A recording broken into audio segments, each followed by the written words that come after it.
2 Bravo, request permission to engage enemy paratroopers and attempt to snatch a grid Papa Uniform 259er, 119er, break.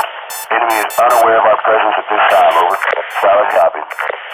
Hey, good afternoon, everybody. This is Ben Powers coming at you from the Commander's Voice. I got my battle buddy, Chris Mullins from the 82nd Signal Chapter with us today. But more importantly, we have our guest, James Grime, the new director of the 82nd Airborne Division, who I believe this month, January 2024, is his first month in the driver's seat. So, James, welcome very much. Yeah, thank you. Thank you. Pleasure to be here. Yeah, welcome very much. That was lame, but I'm really happy to have you here. And so is Moon. Moon, say hi to everybody, man. Hey guys, looking forward to this one. James Grimes, Ben Powers, Commander's Voice. This is great stuff. All right, so let's get kicking off here. So, James, I know you've got a lot of exciting initiatives that we want to talk about. You've got a kind of a vision for the association, but the first thing we want to know is a little bit about you. Like, could you give us a little bit of your background as a paratrooper? Oh, sure. Yeah. So, let's see here. I've been jumping out of planes pretty much my entire career. I joined the Army back in 2003, and all I really wanted to do is jump out of planes and blow things up. So I kind of have a weird path for getting to where I got as far as the Army was concerned, but I spent pretty much all but a couple of years in the 82nd specifically, minus a 2-year stint as a drill sergeant, and then my last year is a year and a half or so as an ROTC instructor as I was retiring. But other than that, I served in all 3 brigades across the division, as well as headquarters, and then I think I was my last assignment was the first sergeant at the Advanced Airborne School. That's outstanding. Yep. I mean, you saw a whole slice of how the division operates. Like you said, you all 3 brigades, the Advanced Airborne School, the headquarters. So that's fantastic. When you were up in the headquarters, were you working in G3 or? Nope.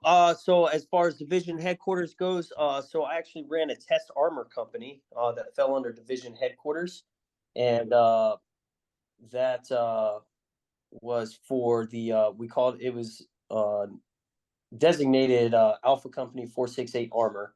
It was a test company leading the way to bring back airborne armor back into the 82nd Airborne, which we hadn't done in about 30 years. Roger. So we teamed up. Honestly, that's where I'd been in and out of the association as far as doing events and things like that as an active duty trooper for many years. But where I got really hot and heavy into the association in several chapters to list, 82nd Signal chapter helped us out on a few things as far as just historical data on crosstalking, and then I worked pretty heavy with the 73rd Armor Regiment and a few others, yeah.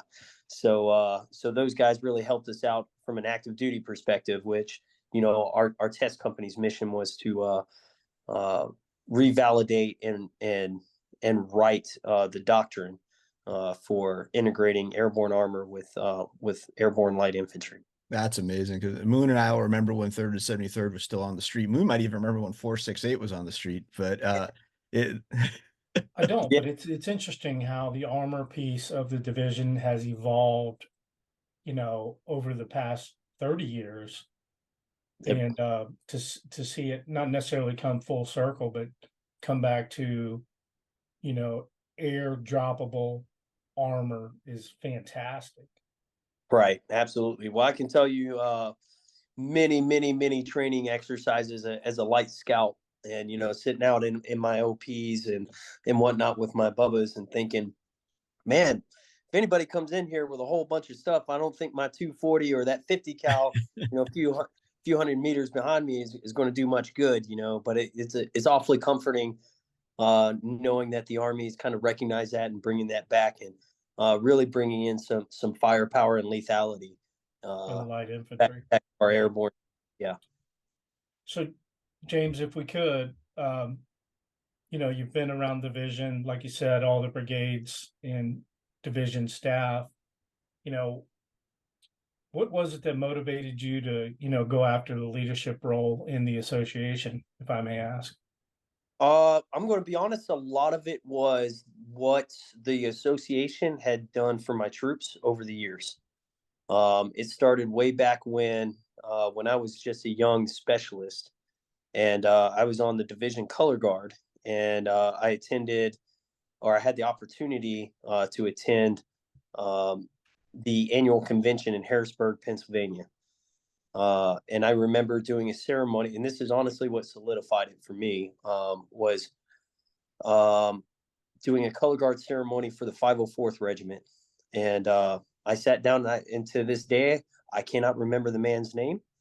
But I sat down. This old timer, come up, slapped me on my back after we posted the colors, and said, "Young man, would you like to have dinner with me?" And I turned around, and he had 4 gold stars on his wings. Nice. And I told him, I said, "Sir, I'd be honored."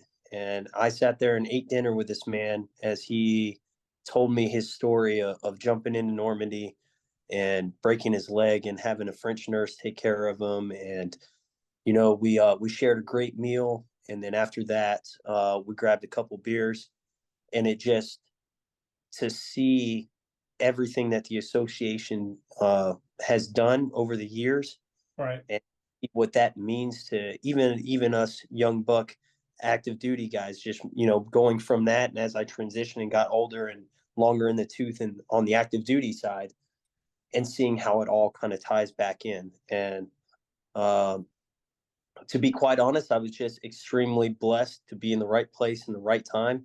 As you know, Bill and Laura, they're on their way out, and I just so happened to be transitioning out of the Army, and I actually volunteered to assist with the holiday meals. That's something that Bill and Laura started, and I was down there and just helping sling meals out to the troops. And that's when I got wind of that Bill was going to be retiring, and I said, "Well."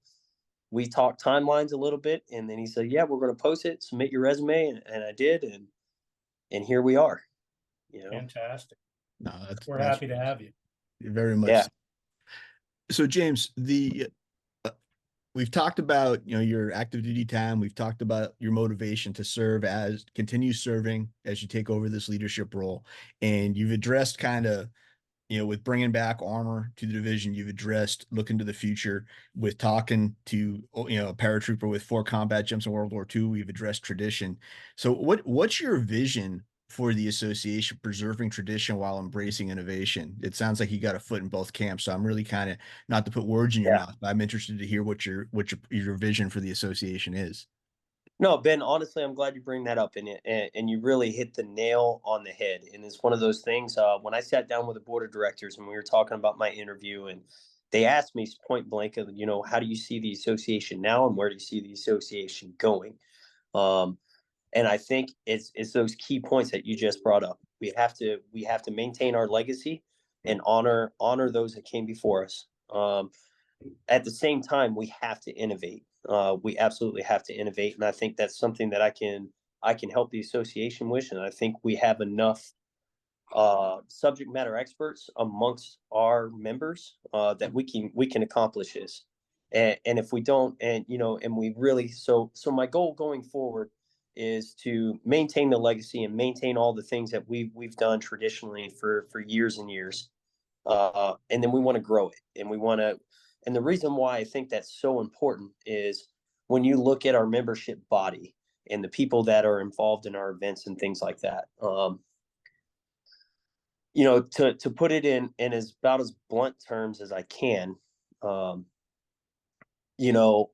are changing, and we need to recognize that and change with it. And then it's those organizations that can adapt and change along with the times and meet the membership needs of our members. So when I say that, I mean modernization and how we do business, not to change what we do for business, but how we do it. So how are we reaching our members? And there's so many different facets that we're looking at. So we're looking at new website designs, streamlining our website, making it more user friendly for both members, donors, and potential members as well. We're looking at Our social media platforms. That's a big, heavy thing that I'm looking at, very heavy, and we've already started doing that. I don't know if you guys have noticed, but our from the national page, we've scheduled a lot more postings and a lot more listings, so that we can start trying to. The more involved we get our members, the more we're reaching out, the more we're likelihood of us reaching and meeting more people to bring in more members. And as we do that, that's when we can start encouraging our chapters and raising money for our chapters and getting those chapters out in the community. So when you look at our charter and our bylaws, it's really just trying to pay homage to that and make sure that we're maintaining those charges that are in our bylaws, which is, again, to maintain the history and legacy of the 82nd Airborne Division, and maintain a close tie with our active duty counterparts. And at the same time, to maintain events and quality of life for our members. And then, of course, the additional bylaws that we've added on as far as the educational fund, the Wounded Warrior funds, and those things. But ultimately, that's our goal. That's our goal is I have some pretty big initiatives, but those are going to take time. So I would say in the first couple of years, we're looking at maintaining what we've already got, and adding on to it and modernizing it, streamlining it, and then making sure that we're still keeping it readily available for those that, for lack of a better term, are technologically handicapped. And then, but also make it more technology savvy for our younger generation, and those guys that are a little bit more up to speed on social media platforms and digital media platforms and things of that nature. And it all boils down to just making sure we have the availability and the reach to hit as many demographics across our membership that we can. James, you touch on a very sensitive subject for a lot of veterans, and that's a great thing that we talk about these things. But the soldiers like myself and Ben that retired in the 80s, and even going into the 90s, are considered old timers now, and okay, so be it. But we also recognize the fact that some of the GWAT generation of paratroopers and 82nd soldiers, there's a whether we like it or not, there's a generation gap, and there's not, and in some cases there's a technology gap as well, and that's okay.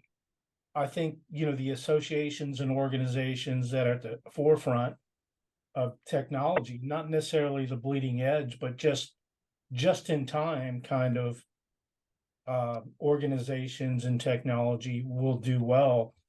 And I think what I hear you saying is you're positioning the association for that. And like I alluded to earlier, some of the younger generations are not necessarily big on joining organizations. They're big on technology. So it almost has to be a way into their mindset, is to kind of get them engaged in technology and the association hand in hand. I mean, and not to steal any of your thunder for your new initiatives, but is that part of your vision as well? Absolutely. Moon, you hit the nail again right on the head. And that's exactly what probably my number one initiative going forward when we talk about modernization and streamlining. The thing about it is, and again, you hit it on the head when you talk about the generational gap and the technology gap. And I look at it as such. We have members that are well into their 80s and 90s. And then we also have members that are in their 20s. So we need to be able to have the wide gamut to reach these people and to make the association a pleasant, enjoyable experience so that we can keep coming back.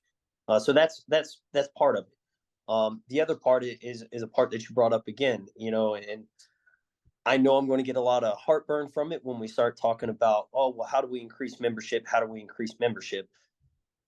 And I've heard a lot of stuff. Oh, we need to get down here to these veterans halls and things of that nature. But if I'm being bluntly and completely honest, you're not going to reach them there. You're not going to find them there. Right. And the days of going down to the VFW and grabbing a beer or something, I'm not saying they're gone. And I know that there are plenty of those. We still need to reach those people. So by no means am I saying we're going to cut out any kind of advertisement or anything like that at those places. But I don't think that's where our focus needs to be.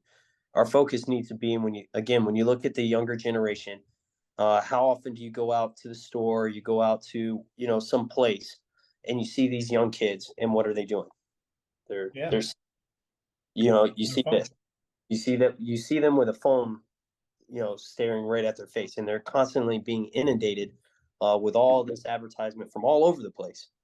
And that's honestly, we can scoff at it, all we want to, because I'm be honest, I'm not a big phone guy. It's not my thing. I'd rather be outside and just breathing fresh air and doing that thing.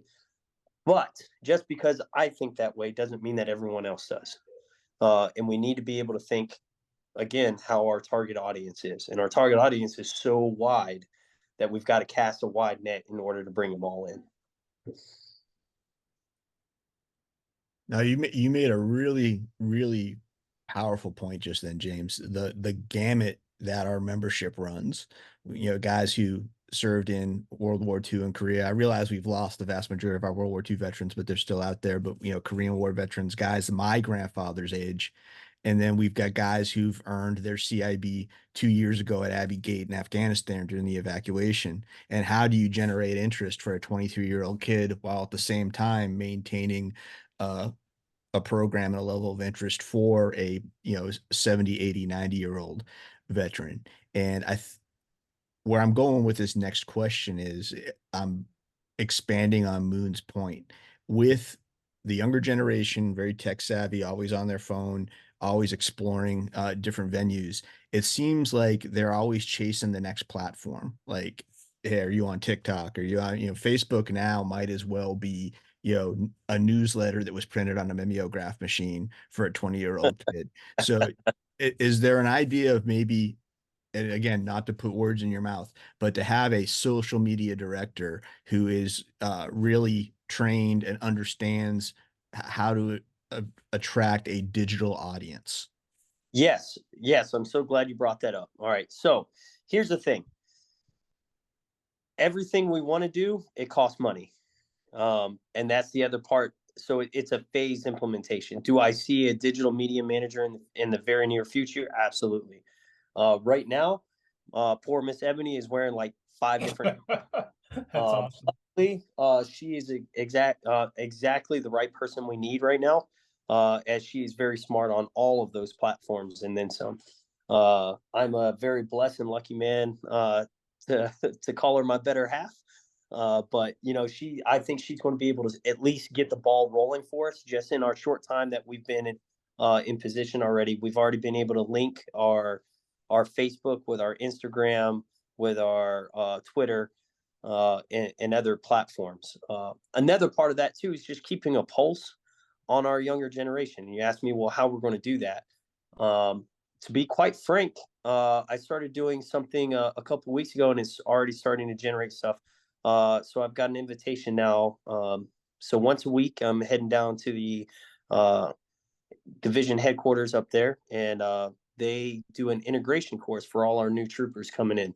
So I'm getting the opportunity to get us exposure to these kids, about 200 a piece. So they're averaging about classes of 200 coming in, anywhere to 200 every week. So every week they get to see my ugly mug standing in front of them with all these sweet QR codes to all our social medias and all the things. Now I can't solicit membership because the days of standing down here and like, hey, none of you are going home till I can't do that. But what we can do is provide the information.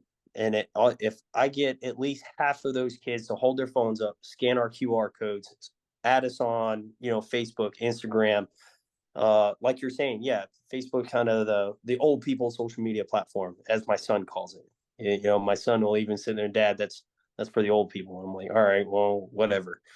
What are you using now? And you brought up, there's TikTok, there's Instagram, there's all these other platforms. So our big initiative right now is just streamlining those. So we post to one and it cross posts to everything. And then Miss Amy there at the office is also pretty deep in that. And I think that's how we're going to start it. And that kind of coincides with another one of my initiatives going forward into 2024. And that's I want to increase. And when I say increase, I'm hoping to double our corporate sponsorship. And you say, well, okay, well, how are you going to do that? And that's very simple. If I got to be the used car salesman that's going to every door and knocking on the doors and saying, hey, come look at us. Let's see what we're doing for our veterans. And that's kind of, that's part of it. And that leads me to another topic, Ben, if I can just keep rolling with this, bear with me. And that brings me to the other topic, and that's chapter involvement. And that's one of the things, and I want to highlight a couple of the chapters out there. Y'all's chapter is one of them, the Signal chapter out there, the Tampa Bay chapter, Syntex chapter, and a few others out there that are really, really getting after it when it comes to community involvement, getting out in the community, making the community aware of the airborne spirit and what we do as paratroopers. Getting our veterans involved, doing things to not only help our veterans, but also help our communities as well. What that does is when you do that, and if we can start getting these chapters to advertise that, i.e. post it on their social media, tag us on the national side. And what that allows me to do is to highlight those things and pull those things in. And then when I sit down with, I don't know, insert Fortune 500 company, I don't know, let's say Publix. Right, I want to sit down in Publix and say, hey, I would like you to start a habitual donation to the association. And here's a highlight of what we can do. And here's a highlight of what we're doing. And, and then I can start bringing in those initiatives that we're trying to do going into the future. So I can say, right, we're already doing these things. Here's what our chapters are doing. So, all over the country.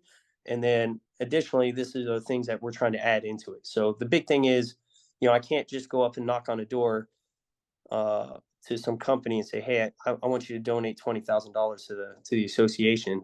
And if I don't have a way to say, this is what we're doing with it, so it all kind of rolls in together, and it's just trying to make sure that we're approaching this with a systematic approach and integrating these things at the right time. And it's all about timing.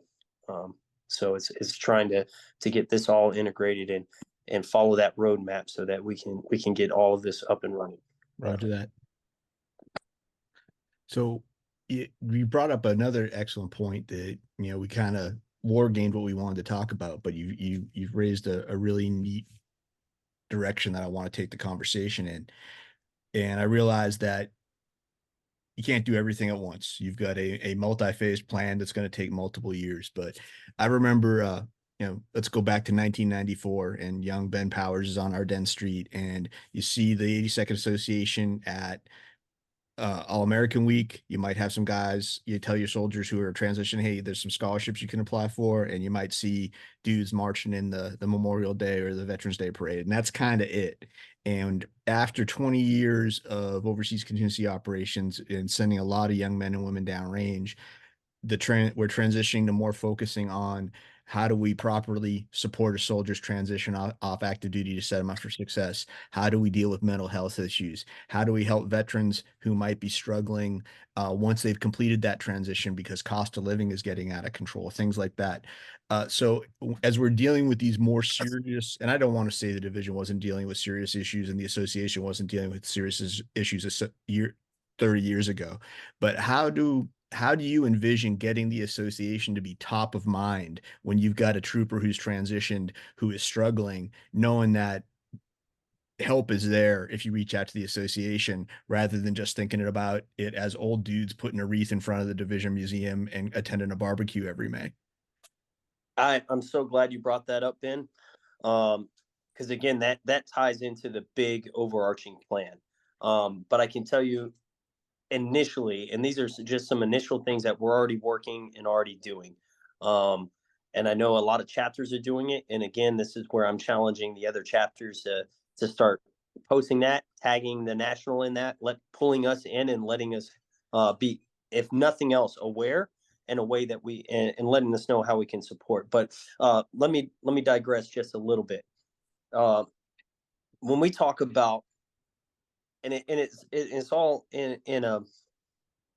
it's all circular, if you will, right? One supports the other. Roger that. We start talking about sponsorships and all these other, it all comes back. And the big thing is membership, right? We exist for our members. We exist for our veterans. How do we get those veterans? And we started talking about this younger generation. And I can guarantee you, and as I engage with, my generation, guys younger than me, guys a little bit older than me, all of it's pretty much the same. The GWAT membership, and even our Gulf War veterans and a few others, right? Mental health is a huge thing, and giving back to the community, a huge thing. And how do we as an association, again, hold true to our charter and say, we're going to help these veterans. We're going to help our paratroopers in their transitional process and things like that.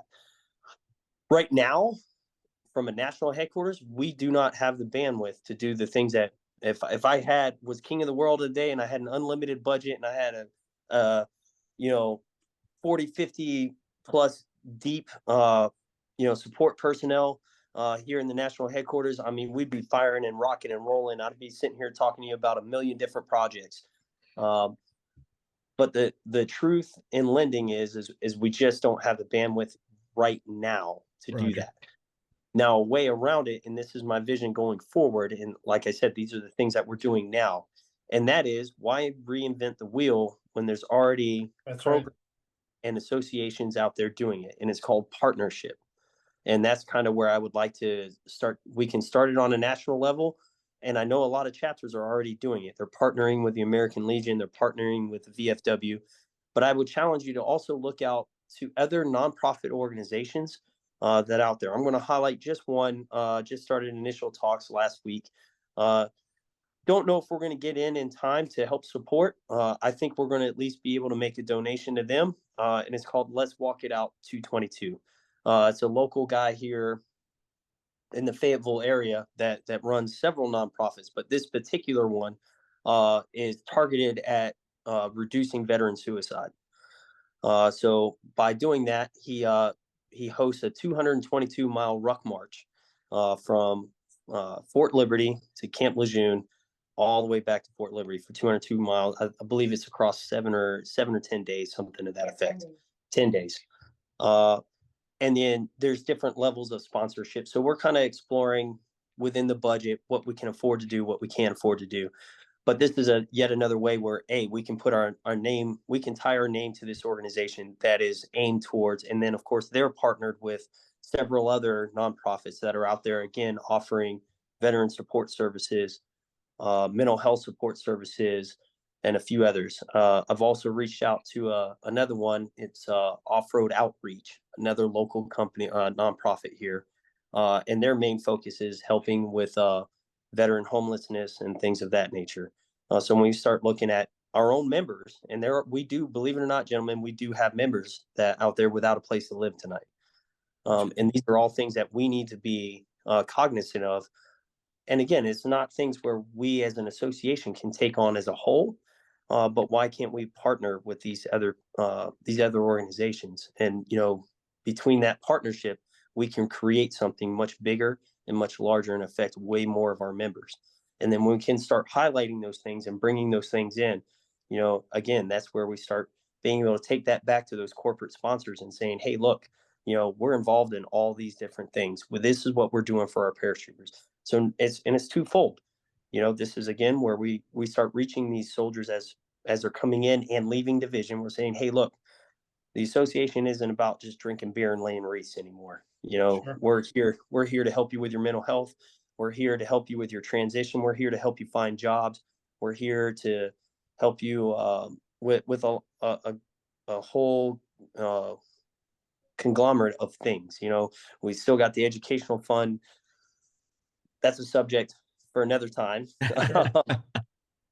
But and that's something I can't promise anything on that, but I would like to say, we're going to be having some talks with the educational board and looking at our bylaws and seeing if we're doing the very best that we can with that. Okay. But again, that's a conversation for the board of directors. I can't speak on that just yet. but these are all so many things that we as an association, and I think as I engage with the members of our association, that seems to be the overarching desire is still there to, at the end of the day, why do we exist? It's to support each other. We all spilled the same blood and the same mud, busted the same silk. And at the end of the day, whether it's been, a month or 40 years since you jumped out of an airplane, we can all relate to that. And I think we all want to see the betterment of all of us. And I think we do that through partnerships with other nonprofits and highlight those things. I think it's fantastic. You talked about Walk It Out 222. If we could, and we're talking about sharing programs that are effective. Like a plug for the Signal chapter is we feel like we've got a really good buddy check program that we're going to share back to you and share back to the other chapters.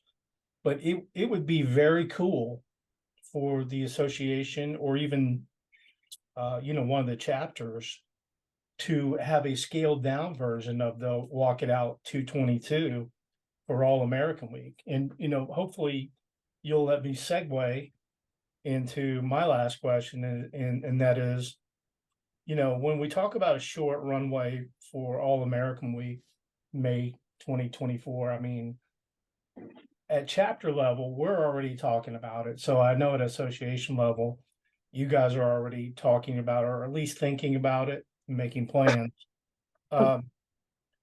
Any teasers you can offer us from association perspective? Putting you on the spot big time here, but we really, it's one of our milestone events every year is to attend All American Week, and we had our best one this past year. And I would submit to you any teasers on what the members can expect to see, anything net new for All American Week. Just curious. Well, I'm going to be 100% honest with you, Moon. Please do. I don't want anyone's hopes up. We're working on a few things. Okay. So we just started our talks with division, so they're a little behind the ball as far as planning goes. As I'm sure you're well aware, the headquarters is forward. At the national level, I'm working a few things, but the one thing I can promise you, and if I have to work from sun up to sundown and it drives me into the ground, I can assure you that everything you enjoyed last year will be in place this year. As I stated before, my largest by and far goal is to maintain literally everything that Bill and Laura worked so hard to put in place. Right. And as well as your chapters. I know Signal chapter does a lot of work for us. I know you guys are out there. I see you guys all the time, and we're definitely going to work hard to make sure that we maintain those things. Now, bringing new things in this year is pretty short runway, if we're being honest. Right. So I wouldn't expect any new or crazy Fair big enough. this year. But there are plans for future and follow on All American Weeks and conventions as well. That sounds great. We look forward to it. We really do. Absolutely. So James, we're coming up to the end of our time here, and you've given us a lot of things to think about. I really appreciate your candid and articulate answers. I want to give you the last word, though. Is there anything we haven't touched on that you'd like to put out? Yeah, there's a couple things. I'm looking at some initiatives, and if there's one big message that I want to get out to the entirety of the association, it is this: changes are coming, but changes are good. Good changes. When I say good changes, I mean there are going to be some initiatives and things that we're doing to increase our membership. We're looking at running some specials. So we're going to reduce the price of an annual cost for a limited amount of members. We're still that's still very much in its infancy as far as that project, but I hope to have that up for All American Week, and hopefully I can make that announcement prior to. Fantastic. Yep. I've got another one. We're calling it Operation Airborne Night Out. So this is something I'm starting here locally. at the national level, and I'm hoping that we can build that model, share that with our chapters, so that our chapters can do similar things. So I'll give you a quick overview of that initiative, and that's going to be going live this spring, prior to All-American Week. So Operation Airborne Night Out is pretty simple in its basis. So we're pairing with local sports teams here. So here it's the Woodpeckers is our baseball team, and the Marksmen being our hockey team. And what we're going to do is we're going to send an equal amount of active duty paratroopers and tie them with an equal amount of our veterans. We're going to send them out for a social hour and a free meal, and then hopefully at the venue. So we're working with the stadiums to provide that space. Let them enjoy a free meal, free cocktail on us, and then a free ball game as well, in hopes of building that camaraderie and hopefully even some mentorship type relationships between our active duty and our local veteran populace. I think there's so much to be learned from for us. And I know me coming up as a young NCO and stuff, I had the luxury and opportunity to learn from, association members that kind of befriended me and said, hey, come here, young man. When I was an NCO, this worked for me, and try these things, don't do these things. And I really kind of took a lot of that to heart. So I'd like to be able to create those opportunities, not just for our active duty guys, but really for our veterans too. And it's a good way for them to stay and feel connected with our active duty guys. So I'd like to build some kind of a model. So we're really kind of looking at the process for building that. How are we doing it? How are we fundraising it? How are we engaging our membership and our active duty guys, and basically laying out the how-to. And then I want to share that with the association, with all the chapters at large, and say, hey, look, if you want to do it, this is an easy win. I can tell you so far, the process is relatively easy. And I want to capture all of that, and I can write it down, and it's a simple check by check. And you say, hey, Signal chapter decides they want to take that on. And they say, hey, we want to run a night out, and I'm like, okay, here we go. We need to do A, B, C, D, E, bam, execute. Yeah, and then ASOP for nights out. Yeah. And that's just one event. And then hopefully, we want to set that up on a biannual event, a biannual basis. And then, again, be sharing that with our local chapters. And imagine if we could get half of our chapters. So we have 80 chapters nationwide. If we're getting 40 chapters nationwide to host a biannual night out for our members, how awesome would that be? How much exposure that would get for us? Because the big part of that is we're pairing with these teams because they offer nonprofits of the night. And essentially that gives us free advertisement, not just on our platforms, but also on theirs. Right. So a Marksman is a great example. They have well over 300,000 followers. Oh, there you go. So imagine, and they're guaranteeing us at least 3 social media posts, plus a commercial, just for participating in a nonprofit for the night. So imagine you get 3 social media posts reaching well over, hundreds of thousands of people. That's a lot of exposure, so, and if we can start doing that on a national basis, across all of our chapters, imagine how much buzz we can generate. And again, that kind of ties back into those sponsorship opportunities and things of that. So I say all of that and predicate all of that by changes are coming, but changes are good. And the biggest thing, going forward is I want to keep the lines of communication open between the chapters and national. And I want to make sure that the chapters know, hey, look, reach out to us at any time. If you need help with something, you've got an idea, run it by me. If I can help with it, I want to help with it. If I can't help with it, I'm going to be candid and honest with you and tell you I can't help you. But at the end of the day, we don't get better if we don't communicate. And that's the big thing. So hopefully we can all communicate. If you have ideas, by all means, share them. We're always open to it. And just be patient with us. As Ebony and I, we've got big shoes to fill, and we're learning as we go. But we're both extremely excited. We're extremely humbled to have the opportunity, and really looking forward to hopefully, some great events and great successes for the association. No, that's fantastic. I appreciate that answer very, very much. And we all look forward to supporting you going forward. The emphasis on innovation, reaching out, helping troopers, servant leadership. It sounds like you've got a plan, and I feel like I could speak on behalf of at least the Signal chapter when I say we look forward to participating and supporting and helping the association grow. Yeah, absolutely. Thanks, Ben. So, Moon, any last words, brother? No, I would just tell James I asked for a couple teasers and you gave me a plate full. Thank you. Outstanding. Thanks, Ben. All right. Hey, so everybody, this has been Chris Moon Mullins and Ben Powers coming at you from the Commander's Voice tonight. Our guest has been James Grimes. He's got a long history with the division. He's got a great vision for the future. He's got a fantastic partner in crime in Miss Ebony, and we're all very, very grateful for him to be coming out here today and talking to us. So, James, thank you very much for joining us. All right. Thanks again for having me.